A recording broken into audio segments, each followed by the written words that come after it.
Halo teman-teman semuanya, pada kesempatan kali ini kami dari kelompok 8 akan membahas mengenai bullying verbal di media sosial. Simak terus ya. Anggota kelompok kami di sini ada Dian Nurrohma dengan NIM 005, yang kedua ada Yagi Prayogo dengan NIM 009, dan yang terakhir ada Afi Puspita Ningrum dengan NIM 019. Mengapa sih kelompok 8 mengambil judul bullying verbal di media sosial? Nah, karena banyak penelitian mengenai bullying mengindikasikan seorang pelaku ingin mendominasi atau mengontrol orang lain.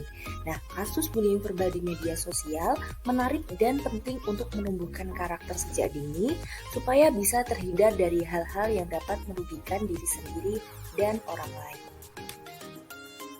Kasus bullying verbal di media sosial. Nah, kasus bullying verbal melalui media sosial pada era teknologi yang semakin maju sangat sering ditemukan. Bullying verbal yang biasanya dilakukan dalam bentuk penghinaan secara fisik pada seseorang saat mengunggah foto atau video dirinya di media sosial. Nah, hal ini dikutip dari laman dataindonesia.id yang menjelaskan bahwa jumlah pengguna aktif media sosial di Indonesia pada Januari 2023 sebanyak 167 juta orang. Nah, jumlah pengguna aktif media sosial ini setara dengan 60,4% dari jumlah penduduk Indonesia. Berdasarkan data tersebut juga disertai dengan meningkatnya kasus bullying melalui media sosial. Lalu apa sih dampak dari bullying verbal di media sosial? Nah, dampak bullying verbal di media sosial ini banyak mengalami gangguan psikologis dan gangguan mental pada seseorang yang dibully. Nah, dalam beberapa kasus yang sudah terjadi, korban bullying verbal di media sosial telah mengambil nyawa mereka sendiri. Oke teman-teman, nah sebelum kita masuk ke analisis dan pembahasan, ada baiknya kita lihat dulu reka adegan yang dibuat oleh kelompok 8. Silahkan menonton.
Baik, yang selanjutnya yaitu landasan teori. Kita menggunakan teori struktural fungsional.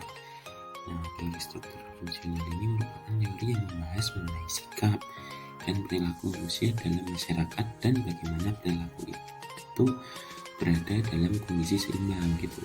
Dalam kondisi struktural fungsional, masyarakat dapat dikatakan dalam berbagai harmonis serta seimbang apabila lembaga-lembaga masyarakat dapat menjaga stabilitas masyarakat itu sendiri.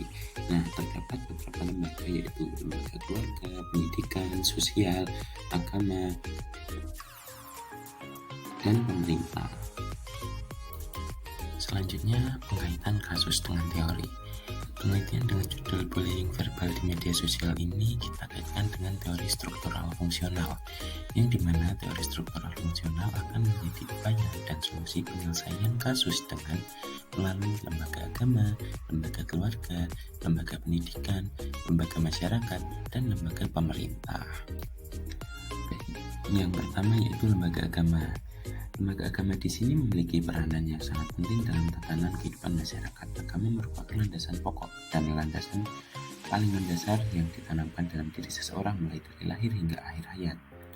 Peranan lembaga di sini adalah membantu menyadarkan masyarakat mengenai nilai dan norma yang harus dijunjung tinggi, mengajarkan kepada setiap lapisan masyarakat untuk saling menghormati dan menghargai antar sesama, serta memberikan pemahaman mengenai hal-hal yang tercela dan tidak sebaiknya dilakukan oleh kehidupan.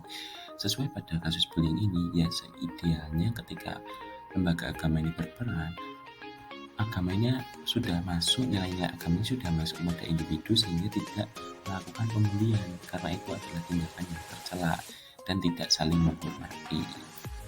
Nah, baik, yang selanjutnya ini pada lembaga keluarga. Keluarga merupakan pendidikan pertama yang dimiliki oleh setiap individu. Keluarga memberikan pengaruh yang sangat besar terhadap sikap dalam menjalani hidup. Seseorang dapat dilihat berdasarkan latar belakang keluarganya. Tuh, orang tua memiliki kewenangan penuh dalam mengasuh anaknya. Peran orang tua dalam melaksanakan penanaman nilai dan norma dalam diri seorang anak sangatlah sangat penting. Nah, peran orang tua ini bisa membantu membangun komunikasi yang efektif, mendidik yang sesuai dengan perubahan zaman, serta perubahan pola pikir, membangun sikap yang demokratis dan sikap yang terbuka dalam diri anak. Kemudian, menyadari bahwa kebutuhan batin seorang anak adalah untuk dihargai, disayang, dimengerti, sangat dibutuhkan oleh seorang anak. Gitu. Kasus bullying verbal ini dapat diminimalisir dengan adanya peran orang tua. Gitu. Peran orang tuanya yaitu seperti tadi membangun komunikasi yang efektif dan sejenisnya.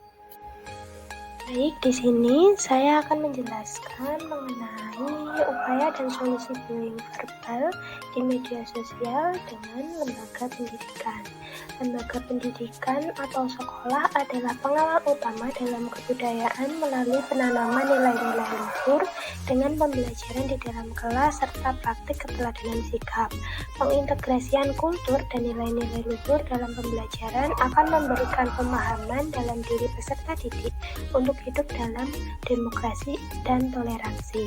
Peran dari lembaga pendidikan akan mampu mengendalikan seseorang dalam bersikap karena penanaman budaya dan nilai-nilai luhur yang telah dilakukan. Untuk yang selanjutnya yaitu melalui lembaga masyarakat. Masyarakat merupakan cerminan tindakan yang dilakukan seseorang secara umum yang dilihat dari nilai dan norma yang dianut. Masyarakat memiliki tanggung jawab penuh tentang pemeliharaan nilai dan norma yang ada dengan dipimpin oleh tokoh-tokoh masyarakat itu sendiri. Komunikasi yang baik antara sesama dapat memberikan solusi dalam permasalahan yang ada. Keberadaan lembaga masyarakat berperan penting dalam penanaman nilai-nilai luhur kepada masyarakat. Keberhasilan penanaman nilai melalui lembaga-lembaga masyarakat dan tokoh-tokoh masyarakat akan memberikan pengaruh seseorang untuk bertindak baik dan bertutur kata yang baik sesuai dengan norma dan nilai yang ada. Nah, untuk yang Yang selanjutnya nih mengenai lembaga pemerintah. Lembaga pemerintah dalam menindaklanjuti kasus bullying verbal di media sosial adalah dengan mengeluarkan Undang-Undang Nomor 11 Tahun 2008 mengenai informasi dan transaksi elektronik atau yang biasa kita kenal sebagai UU ITE.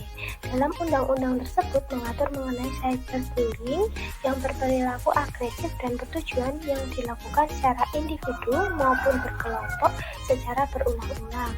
Undang-undang tersebut memberikan perlindungan hukum kepada para korban bullying verbal di media sosial. Pemberlakuan tindakan pidana dalam undang-undang tersebut akan membantu menyadarkan masyarakat untuk tidak melakukan tindakan bullying verbal melalui media sosial. Dengan ini, maka akan menekan jumlah kasus bullying verbal di media sosial.